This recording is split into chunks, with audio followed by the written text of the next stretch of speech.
Our first week back without any guest stars.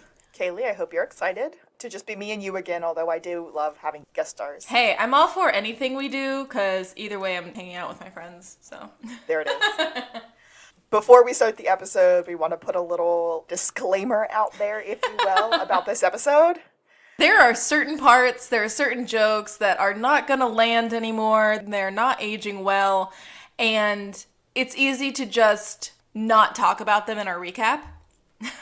Sadly, a lot of us needed to learn that certain things were not funny or okay to say, but in context, I want to say, yes, I'm gonna make excuses for our boys, because the part that we're talking about in particular, a bully says something that's super not cool, and they react to that uncool thing in a very childish, I'm reverting to childhood to respond to my bully way. Yep.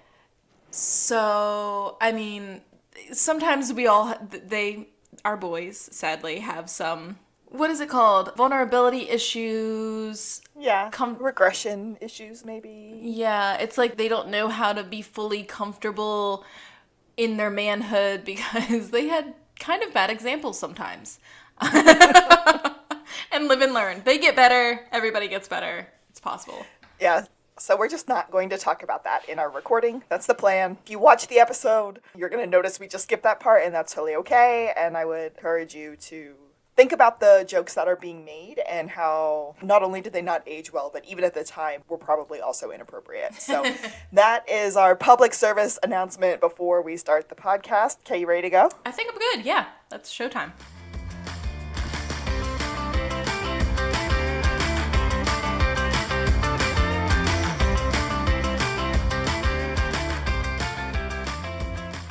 It is season 2.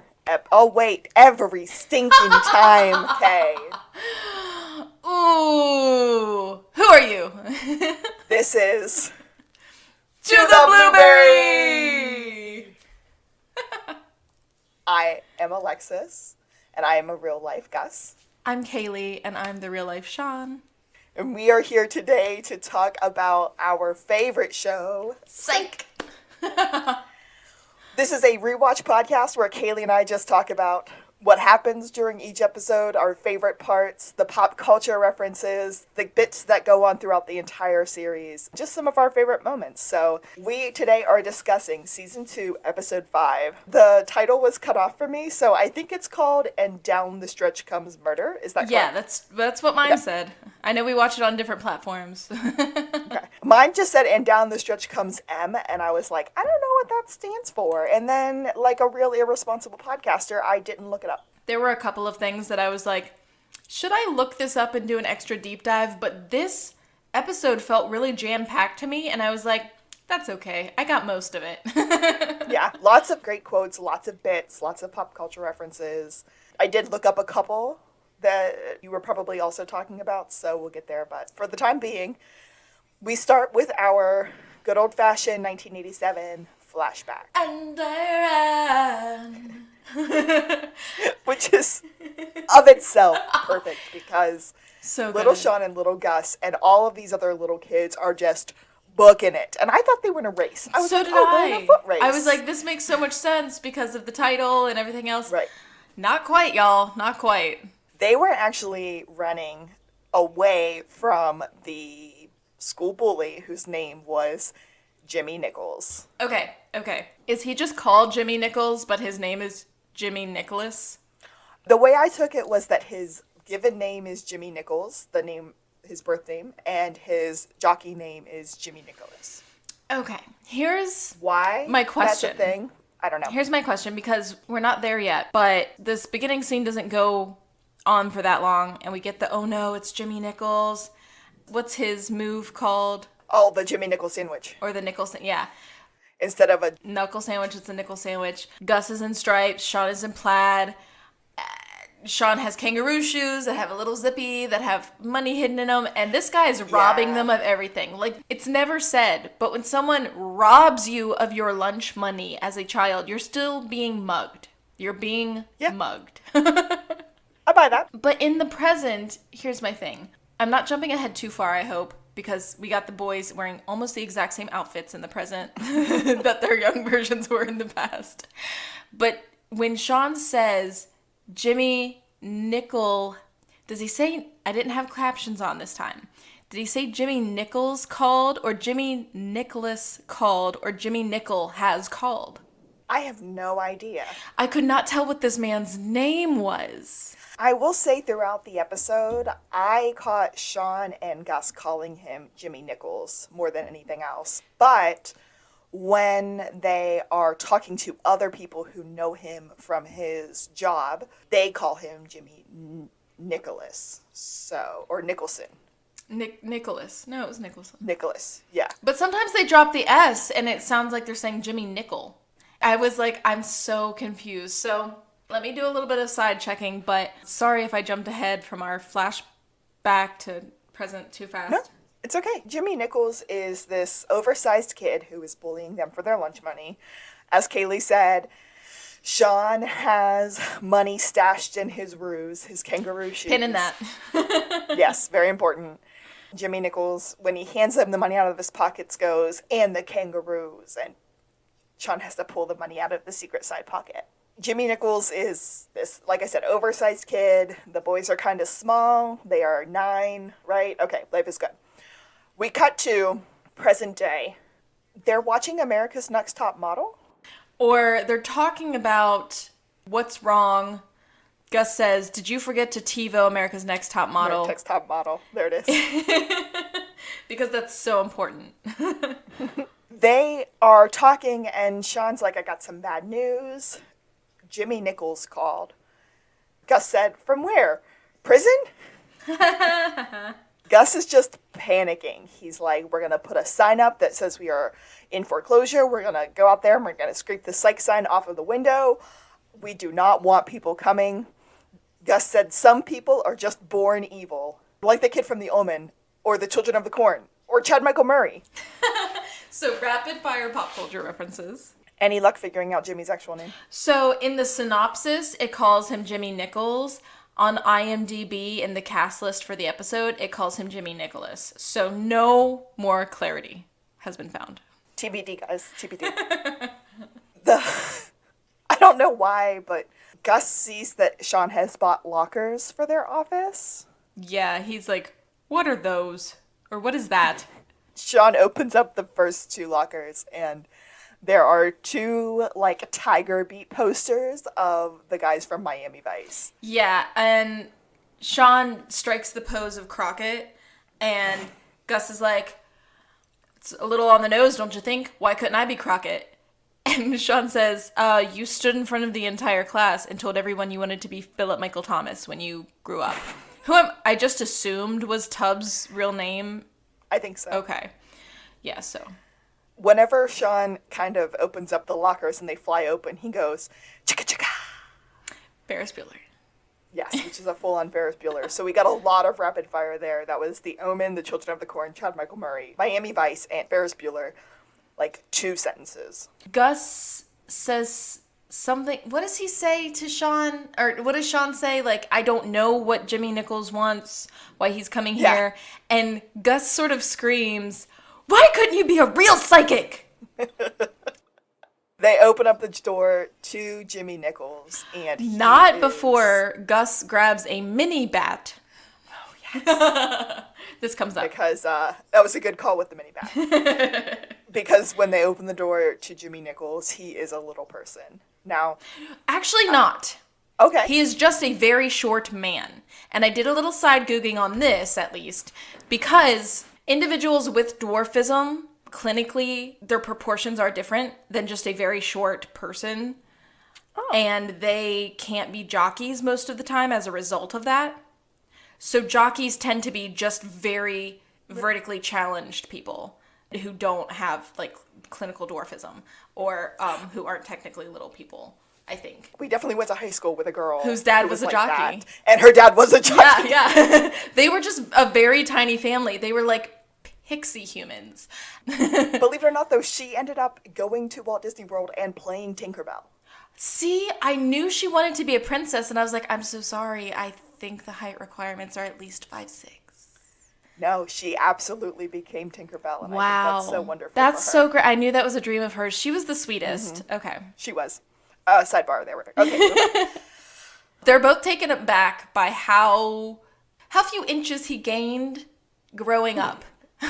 Because, like we said, he was an oversized kid. He was a big, mean bully. Bigger. Yes. Yeah. We end up going to opening credits and then coming back to the psych office. And Jimmy Nichols, in his true little kid bully fashion, kind of gives Gus one of those, like, jump at him and see what happens. And he totally made Gus flinch, and it was funny. And Shawn called him out on his flinch, and Gus says, "You know I have a caffeine tick, Shawn." This is a bit that Gus does where he, like, gets defensive and says something like this, and I love it. This is the first one I've clocked so far. I'm sure it's not the first one, though. Gus ends up getting a lot of pretty funny names throughout this episode. A lot of them from Jimmy Nichols. I and the first kept one... track. Oh, perfect. Because the first one is here, and that's Barf Beetle. No, actually, that's the second one, because he's like, first, you D-bags gonna let me in or what? So we get D-bags, and second, we get, you barf beetles? That's it. I came to take your lunch money. And they both kind of freak out.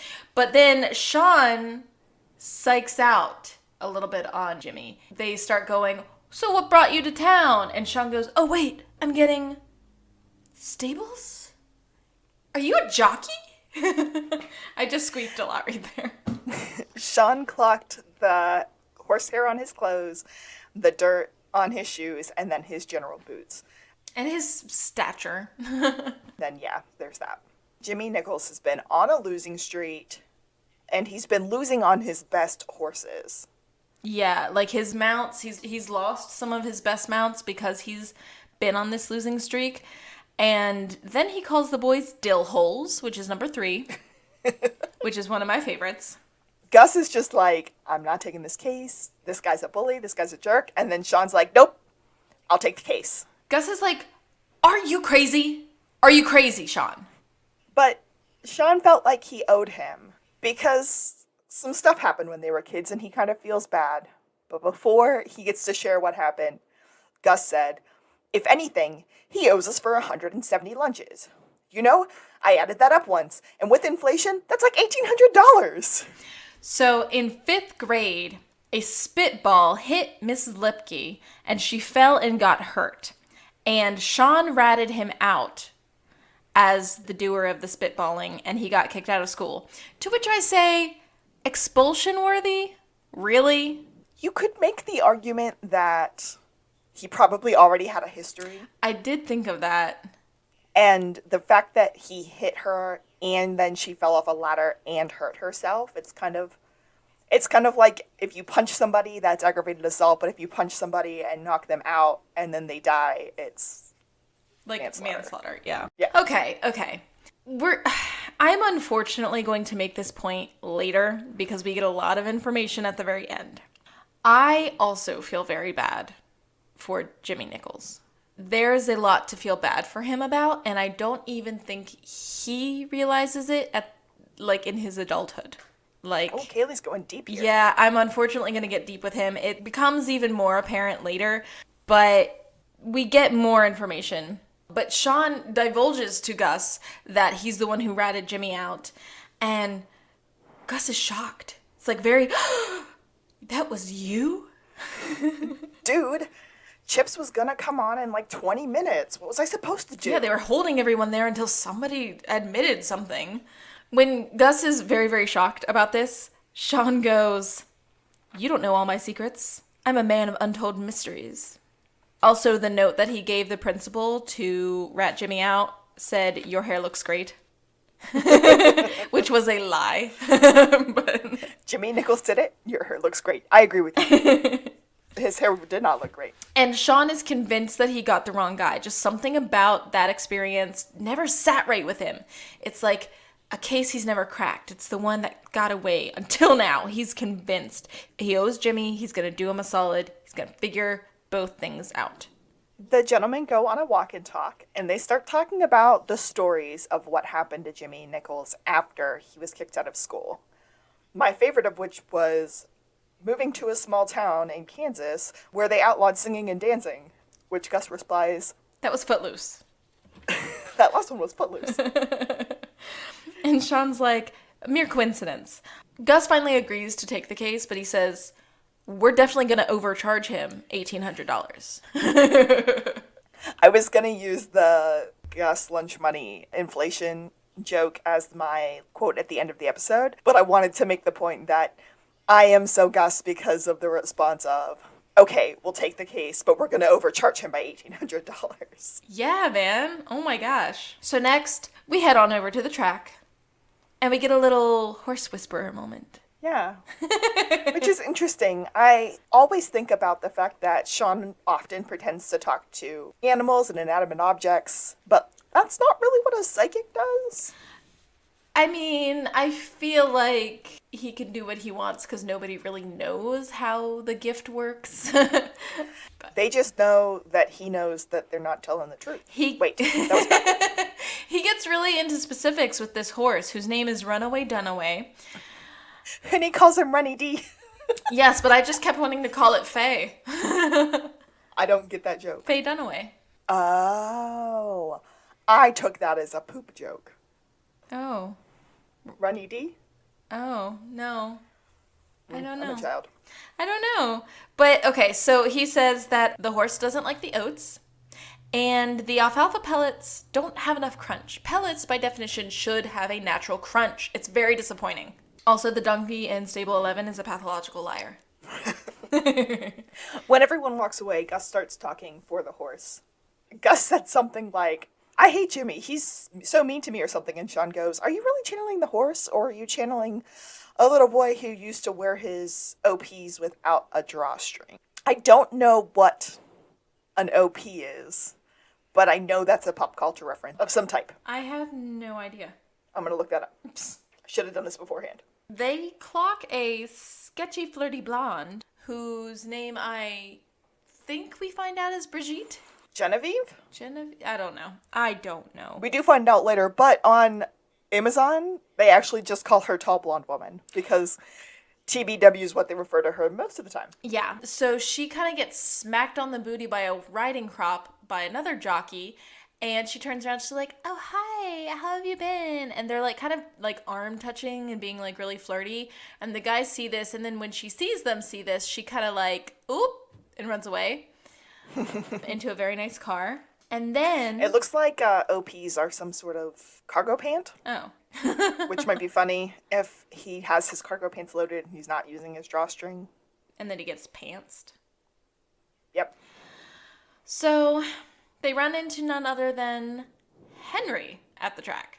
After Shawn said, I mean, who actually comes here? That's immediately where we see Henry and one of Henry's patented shirts, but this Very one is loud. even better. It's so loud. Oh, is it polka dots? I love it.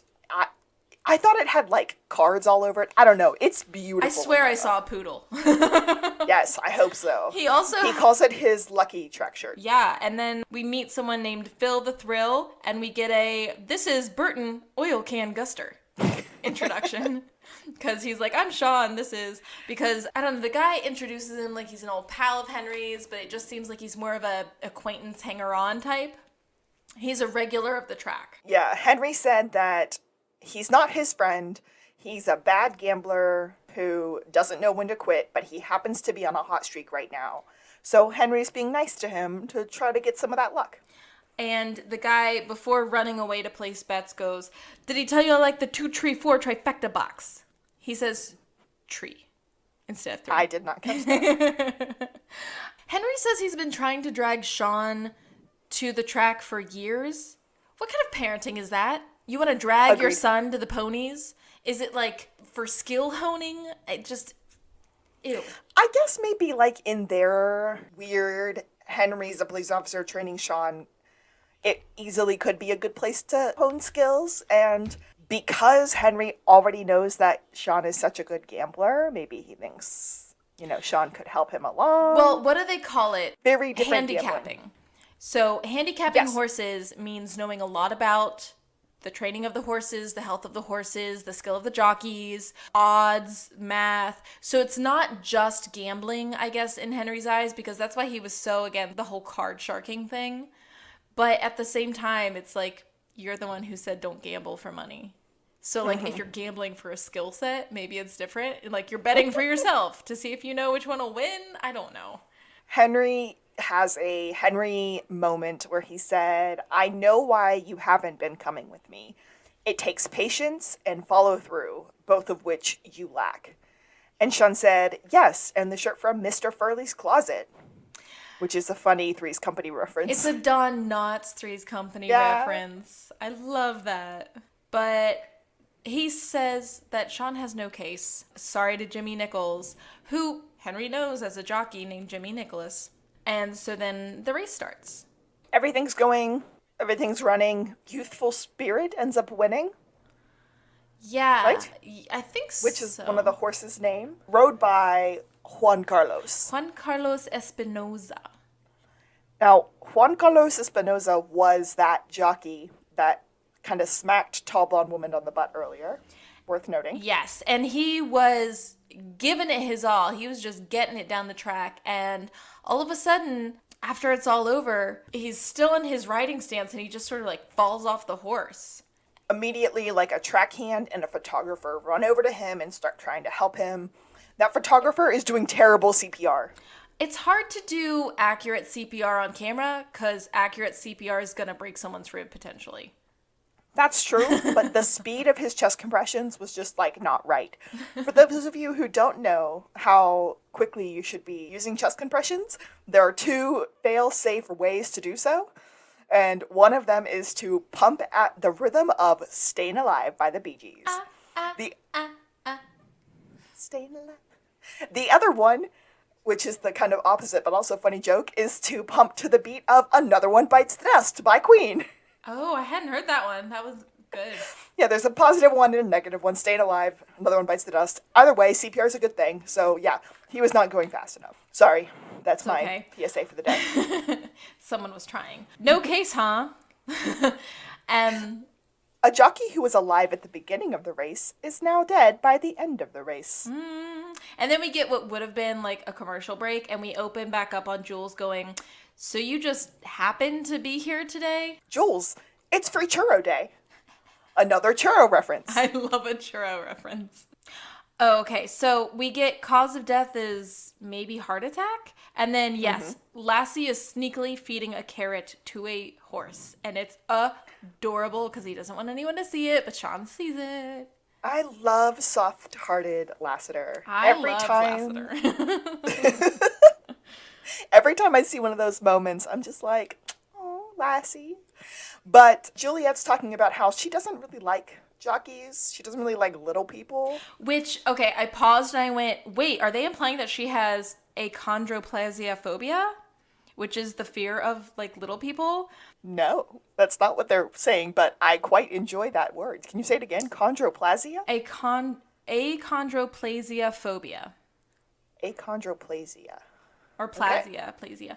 I learned this from a stand-up comedian who has dwarfism and is hilarious and loves when people have this because it lets him bother them for humor. But this is where I did my research about jockeys just being short dudes or women. Turns out that's not why Jules has problems with people of short stature. It's because she dated an elf once. And then he dumped her. He dumped me for a dancer from The Ice Storm on Ice. The Ice Storm was a movie from 1997.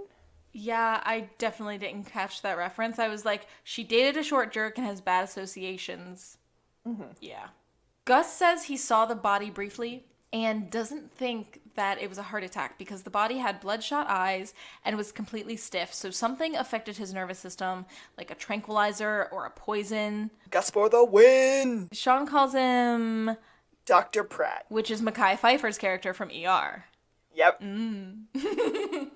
Lassie tells the boys not to go anywhere. Yes, because he wants to talk to them.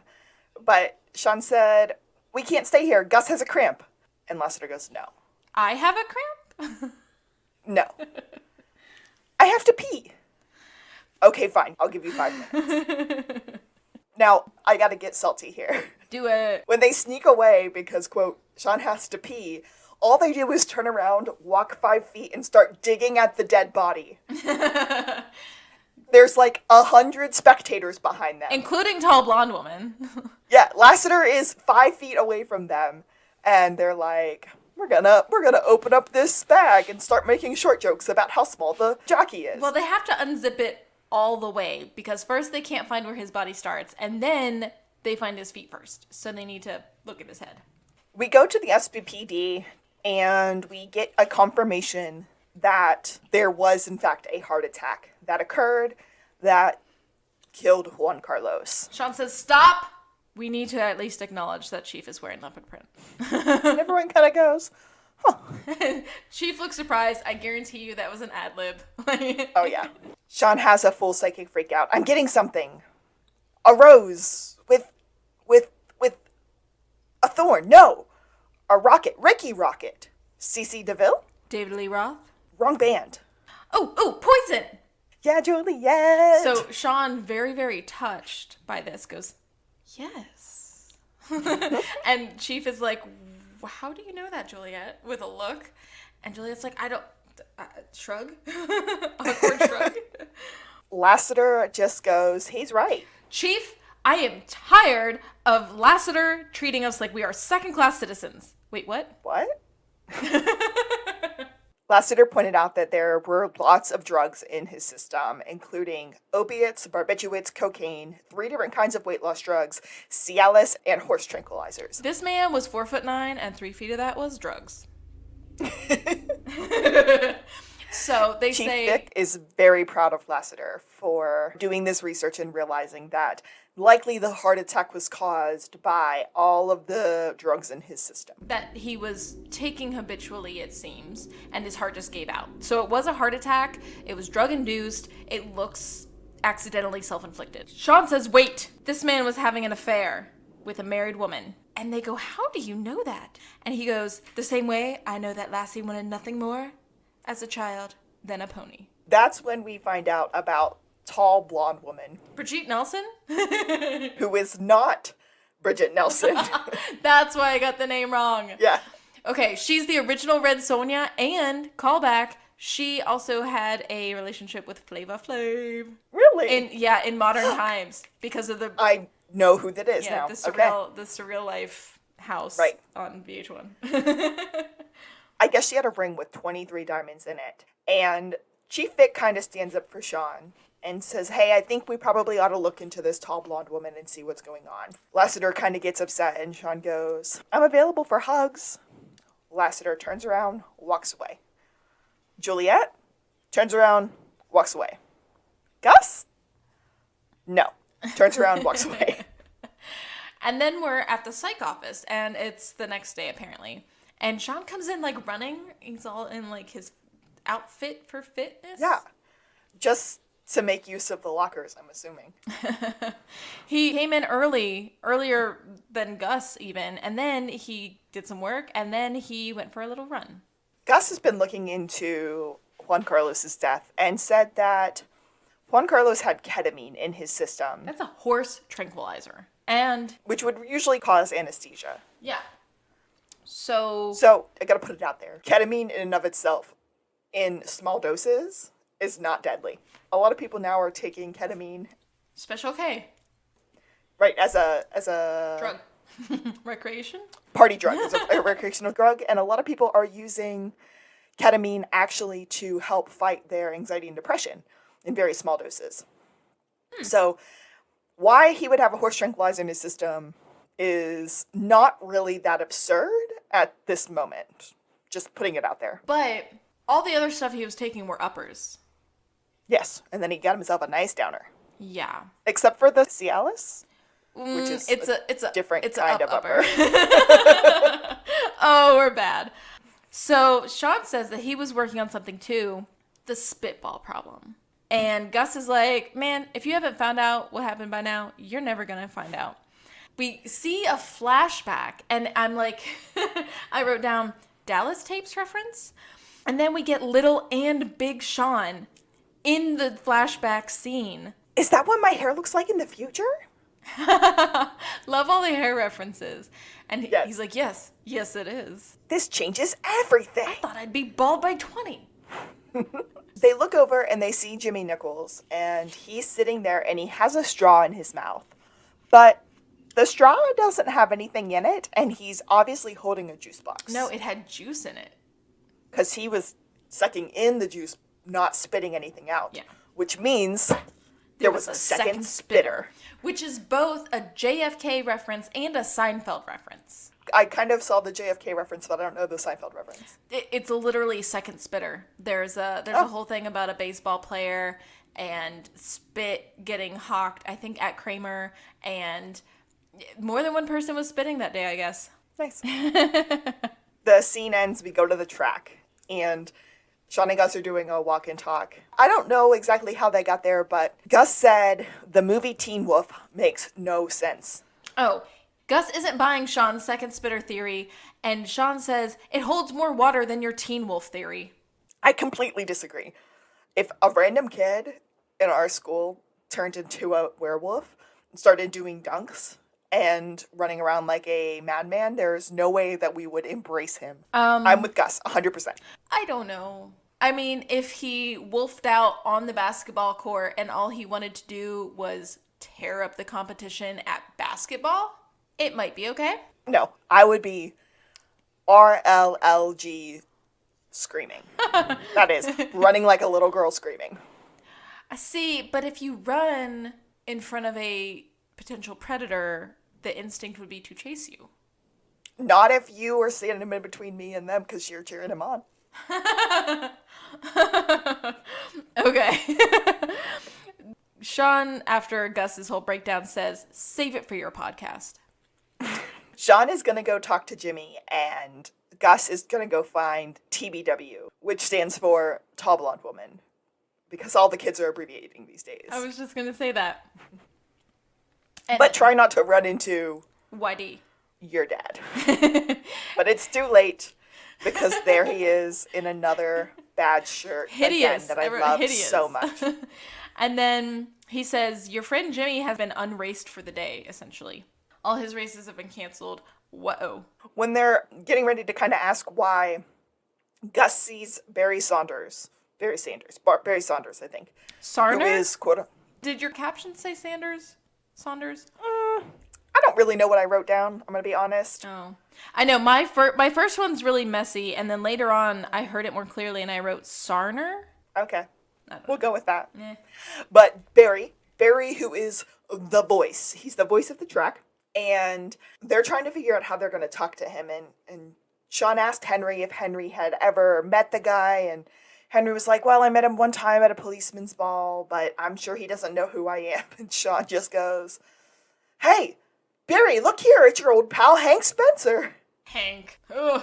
I hate that. They're trying to talk, and Gus brings up that his kind of tagline is, and the race is on. The race is on! And they're both doing this incessantly. It's terrible. He hates it. Can you do it for us one time? And he goes, the race is on. Here, have a button. And so he hands them a button with his face on it, and that says, and the race is on. So they tell him, hey, we were actually down here to see our buddy Jimmy. He's a jockey, and we heard that he's not racing again today. You know anything about that? What's going on? Barry said that it's probably a bad thing that Jimmy was taken off of the races because he would have gotten his good mounts back, which Juan Carlos had taken from him. But it's not a big deal because the track is probably closing down after this next race. So, and then that's when TBW walks by, whose name is Janine, Mrs. Jimmy. Who happens to be Jimmy Nichols' wife. Okay, so we skipped a part where Shawn calls Henry's new shirt a genocide of color and says that somewhere a rainbow is weeping. And I don't know how, I couldn't work that into anything that we were saying, but it happened, and I needed it to be known. Lassiter is arresting Jimmy Nichols, and everyone's like, oh, he did it, because, as we said earlier, Juan Carlos was having an affair with TBW, who happens to be Jimmy Nichols' wife. So now we have motive. Yeah, and Gus is real gross, and he says Juan Carlos really was stealing all of Jimmy's mounts. And I just said, ew, Gus, ew. But Gus is like, so how's this whole thing of you paying Jimmy back what you owe him going? Because you had them reopen this case, and you got him arrested. Shawn says, did I ask for nutshelling? We end up at the Santa Barbara Police Department. Jimmy is in interrogation, and they're talking about his orange jockey uniform. And Gus calls it Tangelo. I just have to ask, how do you pronounce that? Tangelo? Tangelo. Okay. He said Tangelo, and I rewinded it, and I checked it again, and I was like, that's not how you say that. Was he making a point of making it sound like tangerine and yellow? It's possible. Or maybe he just never used that word before? Yeah. The captions that popped up absolutely said Tangelo. So, but it could have been Tangelo. I like that tangerine and yellow. Or, I don't know, a Jell-O reference of some joke. And then they call him Clementine and then Creamsicle. And Shawn goes, you mean Dreamsicle? And Gus said, no, Shawn, Creamsicle. They're exclusively orange. Which, in my brain, I don't know the difference between a creamsicle and a dreamsicle. I think it's probably one of those things where one is a brand and one is like just another name for the thing. But that was a missed opportunity for I've heard it both ways. Oh, yeah. Right? It needs to happen. I need it. Lassiter agrees to give Shawn and Gus 5 minutes with Jimmy to figure out what's going on. So they do this thing where they're like, hey, they've got a lot of evidence on you, and they start listing it off. You guys fought. He was taking your rides. He was having an affair with your wife. At which point, Jimmy tries to throw himself over the table at Gus. Also, they found ketamine in his locker. That wasn't mine. Which he says wasn't mine. Now, whenever he does go over the table and tries to attack Gus, there is a uniformed officer in there, and the uniformed officer picks him up. Have you ever seen a uniformed officer in the room when Shawn and Gus were questioning a suspect? No, I don't think so. Also, the actual ease with which this man is holding this other man is very funny. Wow. And what did he call him? Purvis? I didn't catch that. Yeah, Jimmy calls But I think that's right. Yeah, Purvis or something like that. And then he's like, don't test me, man. He puts him down. They realize that Jimmy Nichols had no idea about the affair. Well, he said, I can't believe she'd do that again. I told her I'd stop sleeping with Russian models. Which, yeah, okay. I'm excited to hear if that has something to do with your Jimmy Nichols theory for later on. But Jimmy told the boys that his horses had been riding well, and then he would come around the clubhouse turn, and they would fade down the stretch. And all of them would fade around the last stretch. And they were like, all of them? Or just some of them? And Jimmy was like, no, now come to think of it, it was all of them. Yeah, it's like, we'd be doing great, we'd be doing it as expected at least, and then they all faded down the stretch. We're at the track. Back at the Shawn and Gus are on the track. Now, let me tell you something, Kaylee. That would never happen. Oh, we know from Aloud at the horse races course. Yes. What is it called? Well, there's a racetrack in Kaylee and I's hometown. Yes.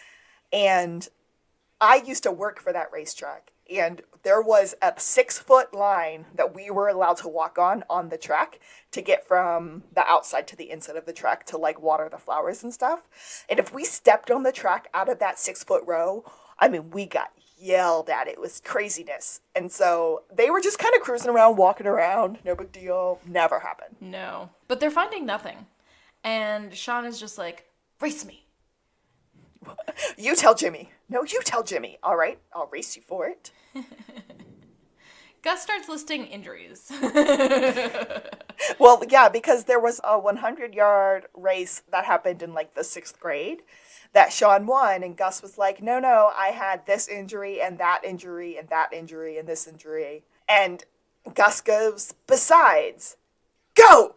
And then just starts running, and Shawn starts chasing him. And I was like, cheater, pumpkin eater. Mm-hmm. And we end up with a photo finish, which I thought was a nice touch. Shawn clearly won in the photo finish. Mm-hmm. At the end, they're just panting, they're bent over, and Shawn goes, I'm going to let you win this one, buddy, but not because you actually won, but because you need a victory in your life more than I do right now. They're panting and kind of looking around, still trying to figure out what's going on, and Shawn sees a set of binoculars in the press box. Or the call box? I don't really know what that is. Yeah, it's where the announcer and the press people sit during the race. Yeah, so they go on up and they walk in on the race is on, Barry Sarner taping his announcements or something. Mm-hmm. Yeah. They do a quick switch where they're just like, oh yeah, we were definitely looking for you, Barry. Can I do the announcements? And Shawn just takes the mic and goes, would the owner of the red IROC Z in Lot 3 kindly return your comb to the back pocket of your acid-washed Z Caravicis and turn off your headlights? Which, again, I think was a fashion reference like OP's. Gus is kind of looking around and he sees this, like, stick that's hanging on the wall. Yeah, it's a blow stick of the Chaco Indians. Chaco Indians? Yeah, and the guy says, well, Gus knows about it from, like, a documentary on, I don't know, the History Channel or something. Something that Gus watches and we know about because of the Civil War episode. And he says, oh, that's really neat. Sarner says he's actually 1/16th Native American, not Cherokee. We're led to believe it's Chaco Indian. Then the weird photo guy comes in. Shawn said, oh, that's funny. Gus is 1/16th robot. And not the evil take over the world from iRobot kind. Didn't want to miss a pop culture option. But yes, the photographer enters. The same photographer who was doing bad CPR earlier. Shawn sees that there are videotapes kind of sitting around, and they're videotapes from the old reference. I wrote something weird about Ob's New, and Land of the Lost references, and... Yes. So as the gentlemen are walking away, Gus said, Chaka, really, Shawn? No wonder they're embarrassed by you or something. And Shawn goes, the Land of the Lost reference is virtually unheard of in everyday conversation, Gus. I guess Chaka was the name of one of the creatures from Land of the Lost. Yeah, and slee stacks were another thing that he referenced earlier. Oh. From Land of the Lost. But we just get to Shawn, talking about the tapes in the office, and he's like, I gotta see those, and I'm gonna need to ask for a favor. So then we're at Henry's house. Shawn's like, all right, fine. Do you happen to perhaps maybe, do you tape the horse races? Of course. Henry's like, of course I do. And you can watch them on one condition. He said, please, can we watch it? And Henry goes, all right, you can. But the deal is, you go to the Derby with me on Sunday in that shirt. And that shirt is the most beautiful green Hawaiian shirt that I have ever seen, and it is covered with pineapple hunt. Finally. Pineapples on a Henry shirt. Finally. And it's not a glorious green shirt. It is a hideous color green. I love green shirts. There's also a recipe for a Mai Tai on his shirt, which I thought was kind of interesting. Which is a great catch, because I did not see that when I was watching. Henry is trying to impose some of his wisdom on Shawn and said, you're focusing too much of your attention on one aspect of the case. Close your eyes. And Shawn's just like, no, I'm not doing this. He's like, you need to broaden your vision. You need to look at the outskirts of the case. And that is when Shawn gets ready and just storms out. He storms out like a little girl. Which I abbreviated. He's shouting about, you're always trying to make me see things the way I'm not seeing them, and how dare you, and my vision, and you sound like Oprah, and then he slams the door. But then he comes back in and he says, a child just caught sight of the shirt and burst into tears, and then he slams the door again. Before we cut to the next scene, it is worth noting that Henry said that he had been doing pretty well at the races lately, but Phil talked him into going with the long shot in the last race, and then he ended up losing, which was poopy. But we go to the psych office, and Shawn has this quite beautiful diorama, if I do say so myself, of the classroom from when they were like 9. And all the little people are made out of pipe cleaners, and it's really adorable. It's really impressive. Shawn says he's been having some color problems, and it was with the color of the walls. And he finally got it right. It had to be just the right shade so that it sucked all creative, intelligent thought from anyone who was in the space. He screams, "My dad was actually right," because they had switched seats in class that week, and Jimmy Nichols was moved over 2 rows. So the second spitter was on the other side of the classroom. Where Jimmy normally sat. So now he's narrowing in on something. Gus is just like, this has nothing to do with anything, I'm out, and he leaves the psych office. And then his phone rings, and it's Shawn. Shawn goes, "Dude, I figured it out." And Gus turned around to see Shawn standing in the doorway. Was that really necessary? No, but it was cool. We go back to Henry's and we start watching that video. And Shawn said, "Wait for it, right there." That would have been a perfect chance for a wait for it. Yes. They see Juan Carlos flinch and kind of touch his neck right at the clubhouse turn. They can tell that there's something weird about that. Yeah, I forget how much is actually said in this scene specifically, but Shawn basically says, this wasn't about murder, this was an accident, this is about race fixing. Horse race fixing? Something like that. Yeah, fixing races. They go to the SBPD to try to have a psychic moment to get the police on board. Shawn said, "Gus, did you get the tapes?" And Gus said, "Of course. Did you bring your fake psychic ability?" Oh, yes. Always. They walk into the room with Chief Vic, Lassiter, and Juliet, and Shawn is pretending to be blind so it can increase his sense of smell for some reason. Yeah, he sort of snuffles people in turn. Like, he starts with Jules, and he's like, "A meadow full of lilacs." And then he sort of sniffs Lassie, and he's like, "Camay?" Which, after Googling, we found out was probably an old lady soap, maybe? Yeah, which I think I would like, if I do say so myself. Now it's time for the tapes. He knocks over these tapes that are sitting on the table and then just starts yelling random numbers and then goes, "Doritos, Big Gulp, Slurpee." And Gus said, 7-Eleven? Juliet put together that 7-Eleven was the date that Juan Carlos died. The other random numbers that Shawn had been screaming are the other dates of the tapes. So Shawn puts all the tapes in, he hits play, and he slowly pauses them one by one, handing each remote to Lassiter as he pauses the tapes. And Lassie's mad. He's super not amused. They see that the horses all start fading. After the clubhouse turn. Or after the clubhouse turn.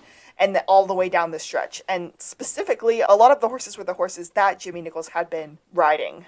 Which were the favorites. The horses are being affected by something. I think whatever Juan Carlos got hit with was actually intended for the horse, not intended for him. Lassiter is just fed up, starts hitting all the buttons on the remote, and ends up unmuting the video where Juan Carlos dies. The announcer's kind of talking, and we hear Shawn go, "The announcer, he sounds surprised," and he rewinds it. We hear the announcer go, "Youthful spirit is fading." No, he's gaining. Youthful spirit was never fading.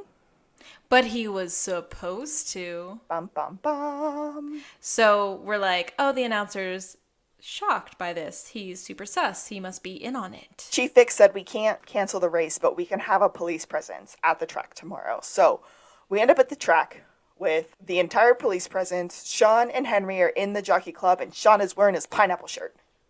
And Henry's super pumped because he's always wanted to be in the jockey club. Juliet and Lassiter said that they have had eyes on Barry all day, Barry the announcer guy all day, and there's been nothing. And then the race starts. Gus says something about all the Indian stuff you had me look up online. Like they're ready for something. Something's gonna go down. Shawn's kind of scanning the audience, and the first thing he sees is Phil the Thrill. And Phil has a lot of pretty big bets in his hand.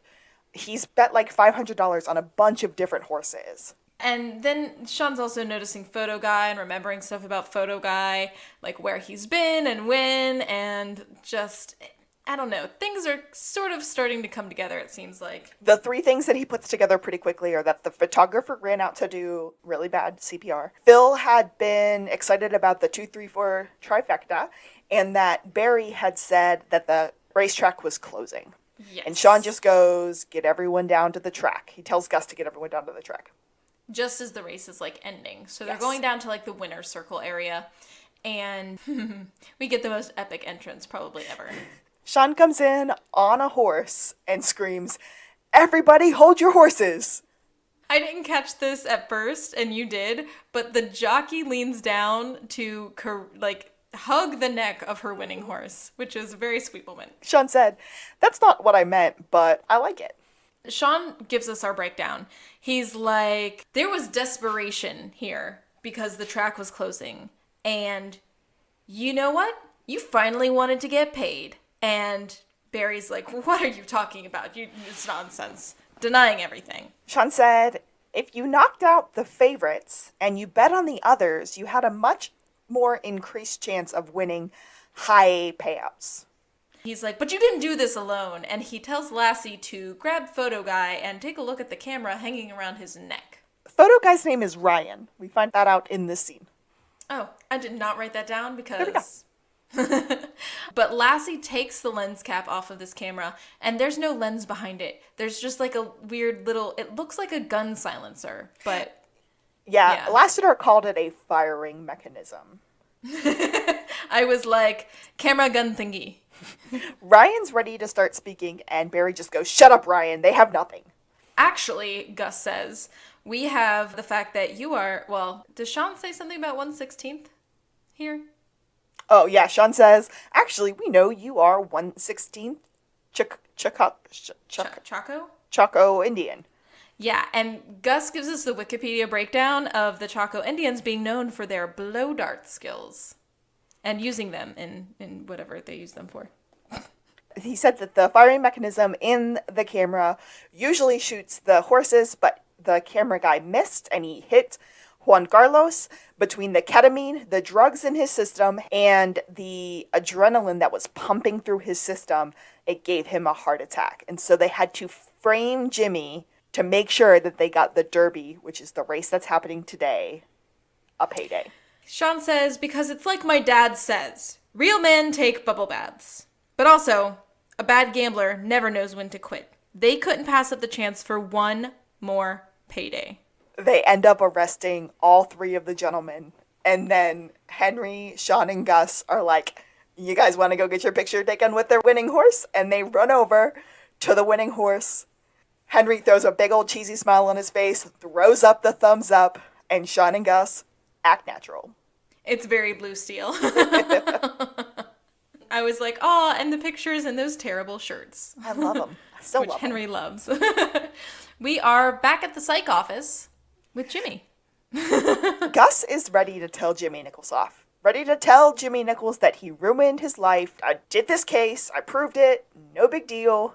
And then Jimmy Nichols kind of stops him and apologizes for being a douche.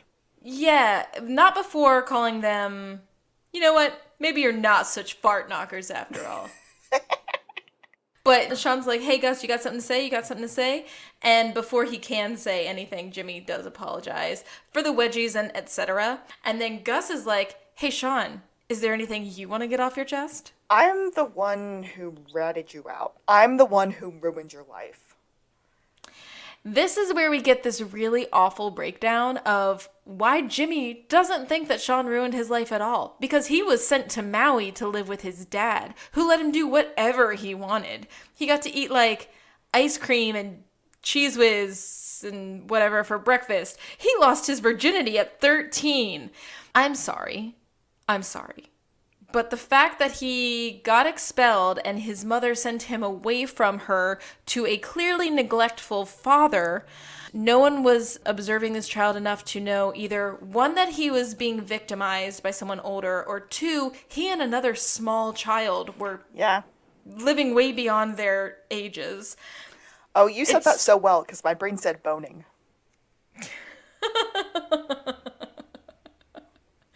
I said either that's a crime or just ew. Yeah. Like, he was a neglected child. And there's a lot of trauma and unresolved stuff, and he clearly has commitment issues and sees relationships as transactional. And I'm not going to sit here and armchair psychologist him too bad, but it's really sad. Like, I feel really bad for this man. I think that all just got perpetuated by his short man syndrome. He doesn't seem that bothered when people mention his height. No, but he is hyper aggressive about everything. He's compensating in very interesting ways, like sleeping with Russian models and losing his virginity at 13 and buying his wife a 23 diamond ring. There's the word. Yeah. But no, I agree with you. There's a lot more going on there than Jimmy Nichols has to say about it. There's a lot of unresolved stuff. I feel very bad for this dude. You know, he rides off into the sunset with his Janine, and Shawn's motorcycle is on full display in the scene, which I enjoyed. Oh. It made me think of Judd Nelson a lot, because I heard a story recently that someone who met Judd Nelson had a really good fan experience with him, and then he rode off on his motorcycle, and I was like, is all of this a Judd Nelson reference? That's wonderful. But Shawn's really happy with the job they did. He says, we solved it, man. We did it. Gus is just laughing. He's like, It's evil you Gus still laugh. haven't figured out who the second spitter was. Shawn just looks at him. And then we're back in the classroom with Big Shawn and Little Shawn and Big Gus and Little Gus. It's a beautiful moment. But it proves that Gus was the second spitter. I don't know if it's Little Gus or it's Big Gus. I think it's Big Gus said to Little Gus, I am and always will be that good. And then Little Gus and Big Gus fist bump. They did fist bump. No. Wait. Well, I think they fist bumped, but I think that line and that fist bump come with Shawn and Gus in the present. Oh, you're right. So, yeah, we get a callback to Shawn's earlier phrase where Gus is like, you don't know all my secrets. I guess I, too, am a man of untold mystery. And we get a lot of lines that I had to write down in this scene. Like, they're so good. Shawn just looks at me and goes, you are, dare I say, dastardly. And, yeah, and then we get the Gus line. Oh, I don't know what the Gus line is here. Oh, is that when we get the I am and always will be that good? Yeah, fist bump. And then he goes, that's why everybody used to call me the G. Really? I thought they called you Big Head Burton. Stop. Don't ever say that. I know you started that, Shawn. Okay, I'll go buy us ice cream. And Shawn leans over to his ruse and pulls some dollar bills out of his secret kangaroo side pocket. Not only are they going for ice cream, but they're going to think up some fresh to death nicknames. How about Burton the Billowy Bear? Gus just pieces out at this point. He is done. But we get this great line that he's like, what? I was just spitballing. That was my first shot. Because spitballs can't be let go. I've got a knack for alliteration. I'm a slave to it. That is a wonderful way to end the episode. Oh, man. Oh, so we got our faves. Buzz McNabb wasn't in this episode. We got fist bumps. We got hair references. I didn't hear a delicious, but... I didn't catch a delicious or horrible. Or a hideous. But there were a lot of hideous things. There were some missed opportunities. Missed opportunity for a I've heard it both ways. Missed opportunity for a wait for it. I mean, we kind of got the wait for it. It just wasn't the right wait for it. He said it normal instead of saying it the appropriate way. True. We got some man boys being baby men. I quite like the old Shawn, young Shawn, old Gus, young Gus dynamic. I forgot they did that in this show. That was amazing. Yeah, it was wonderful. I really, really enjoyed that part. And the fact that they're like wearing similar outfits. Yeah. Oh man. We did get a churro reference though, so. Yes. Yeah. No complaints And here. a pineapple. We actually got a pineapple on a shirt. I'm so happy about that. I didn't remember one ever being on a shirt. Well, friends, I'm Alexis. She's an enigma wrapped in a little blonde riddle. And I'm Kaylee. I wouldn't say crazy. Maybe an eccentric who looks good in jeans. And this has been To the Blueberry! Psych out.